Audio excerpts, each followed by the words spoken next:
Jadi di alinea kedua itu makrifat itu apa? Adalah makrifat yaitu al-jasmu. Jasmu itu kemantapan yang sesuai dengan dalil. Al-jasmu mutabiqu anid dalil. Maksudnya dalil di sini adalah dalil secara akli dan dalil secara nakli. Jadi kalau dikatakan Allah itu wujud, dalil aklinya bagaimana? Dalil naklinya bagaimana? Allah itu kidam, dalil aklinya bagaimana? Dalil naklinya bagaimana? Nah, semuanya disusun dengan dengan dalil. Enggak boleh orang itu bilang bahwa Allah wujud. Kenapa wujud? Ya, Aqidatul Awam bilang seperti itu. Atau guruku ngomong seperti itu. Kenapa sifatnya Allah 20? Ya, memang guruku ngajari 20. Nah, kayak gitu. Itu tidak cukupi. Keimanan yang seperti itu tidak mencukupi.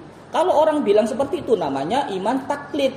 Nah, taklid itu wajasmu mutabikun anil aqaid. Kalau taklid ya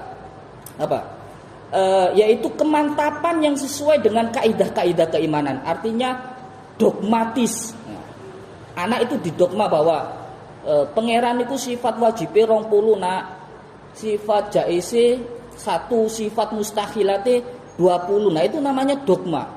Ya memang sesuai dengan apa? Sesuai dengan kitab-kitab, sesuai dengan nas-nas, sesuai dengan ajaran-ajaran guru-gurunya, sesuai dengan ajaran-ajaran ulama-ulama kita Asy'ariyah. Nah, tapi kalau ditanya apa dalilnya, mereka nggak bisa menjawab. Maka sebatas itu dinamakan iman taklid. Jadi nanti kalau seumpama kita ada waktu, saya terangkan di halaman 7 di kitab Ummul Barukin yang ringkasan itu. Iman itu ada 5 ternyata. Nah, lebih terperinci lagi. Baik, kita lanjutkan dulu bahwa kemudian perbedaan iman makrifat dan iman taklid. Kemudian bahwa la yakfi taqlidu fi aqaidil iman inda Abu Hasan Asy'ari. Iman itu enggak cukup dengan taklid menurut siapa? Abu Hasan Asy'ari, pendiri Asy'ariyah sendiri. Al-Qadhi Abu Bakar Al-Baqilani, Imam Haramain, gurunya Imam Ghazali. Kemudian mukmin itu dikatakan dia beriman meskipun taklid, dia dikatakan muqallid itu dibagi 3. Dia mukmin tapi dia berdosa karena maasi. Karena tinggal pembelajaran, tinggal makrifat, tinggal meninggalkan pengetahuan akan dalil baik akal ataupun nas. Kemudian yang kedua, mukmin. Dia mukmin tapi tidak berdosa manakala dia bukan ahlinya ilmu, orang awam, orang katakanlah orang abangan lah. Wis ngerti sifat 20 nih Gusti Allah iku wis bagus. Nah, yang seperti itu dia tidak punya kesempatan belajar, tidak ada kemampuan untuk belajar. Dia dikatakan mukmin dan tidak dikatakan berdosa. Tapi ada juga yang dikatakan yang nomor 3 itu ghairu mukmin aslan. Dia dikatakan seutuhnya bukan orang yang mukmin kalau cuma taklid. Nah, itu sampai ada pendapat-pendapat yang seperti itu. Oke. Lanjut. Melanjutkan kajian yang kemarin, langsung ke alinea ke berapa ini? 233 Ibnu Arabi. Pendapatnya Ibnu Al-Arabi. Kemarin sudah dijelaskan bahwa Ibnu Al-Arabi ada alnya itu berbeda dengan Ibnu Arabi. Kalau Ibnu Al-Arabi ada buatan keterangannya di situ. Oh, enggak ada ya. Kalau Ibnu Al-Arabi pakai al, itu ulama mufassirin juga termasuk imam-imam akidah Asy'ariyah. Intinya itu ulama kita gitu loh. Kalau Ibnu Al-Arabi pakai al itu ulama kita. Tapi kalau Ibnu Arabi itu masuk dalam akidah-akidah tauhid filsafi. Tauhid filsafi itu tidak bisa diterima dalam Asy'ariyah. Tauhid filsafi itu harus kita tinggalkan. Kenapa? Karena nanti di tauhid filsafi itu membahas tentang apa kemarin saya katakan? Tauhid filsafi itu membahas tentang wahdatul wujud. Nah, tentang wahdatul wujud. Di antara kesalahan fatal dari tauhid filsafi, satu, bahwa wujudnya alam itu adalah partisi dari wujudnya Allah. Nah, itu sudah masuk kategori pemahaman tentang wahdatul wujud. Alam nyata ini enggak ada. Alam nyata ini hanya partisi dari zatnya Allah. Naudzubillah. Bahwa kalau dipahami seperti itu, ada zatnya Allah yang maksiat, ada zatnya Allah yang mabuk-mabukan, ada zatnya Allah yang seperti itu. Kita enggak boleh meyakini hal seperti itu. Atau seperti ini. Ini banyak sekali kalau kita katakan tauhid filsafat itu salah. Kenapa? Di antara Ibnu Arabi itu punya pandangan, di kitab Futuhatnya itu punya pandangan iblis itu menurut kita berdosa enggak?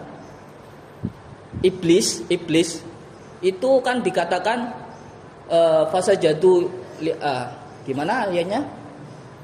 Fasajadu li adama illa iblis aba wastakbar, kan gitu. Menurut pandangan kita dan mayoritas pendapat bahwa iblis itu berdosa atau membangkang atau maksiat atau kafir gitu. Membangkang kan aba wastakbar, dia membangkang dan kafir. Tapi menurut pendapat seperti Ibnu Arabi, pendapat-pendapat tauhid filsafi, dikatakan bahwa iblis ini nggak berdosa. Iblis ini bahwa murni sekali tauhidnya. Dia nggak mau tunduk nggak mau sujud sama Adam karena dia maunya sujud sama Allah. Nah, itu pemahaman yang salah. Meskipun toh kalau secara nalar ya, kalau akal-akalan nalar, koyok bener ya bahwa ono iblis gak gelem sujud nang Adam, krono dhek geleme sujud nang pangeran. Kayak bener.